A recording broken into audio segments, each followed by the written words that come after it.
একদিন বাবা ও ছেলে বাড়ির পোষা গাধাটিকে বিক্রি করতে হাটে রওনা দিল। তিনজনই হেঁটে যাচ্ছিল।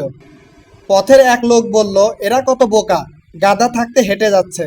একজন তো গাধার পিঠে উঠে আরাম করে যেতে পারে। লোকটির কথা শুনে ছেলে গাধার পিঠে উঠল।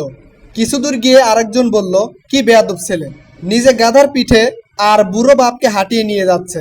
এবার ছেলে নামলো, বাবা গাধার পিঠে উঠল। আরও কিছু দূর যাওয়ার পর আরেকজন বলল, কি নিষ্ঠুর পিতা, নিজে গাধার পিঠে উঠেছে আর মাসুম বাচ্চাটিকে হাঁটিয়ে নিয়ে যাচ্ছে। বাধ্য হয়ে দুজনই গাধার পিঠে উঠল। এবার আরেকজন বলল, দুজন মিলে গাধার উপরে অত্যাচার করছে। শেষমেশ তারা গাধাকে বাসে ঝুলিয়ে কাঁধে নিল। পুল পার হওয়ার সময় গাধা নড়ে গিয়ে খালে পড়ে মারা গেল। আহত বাবা ছেলে খালি হাতে বাড়ি ফিরল। গল্পটি থেকে শিক্ষা, মানুষ যত ভালো কাজই করুক না কেন সমালোচনা আসবেই। সমাজে ভালো কিছু করতে হলে সব ধরনের সমালোচনাকে উপেক্ষা করে এগিয়ে যেতে হবে।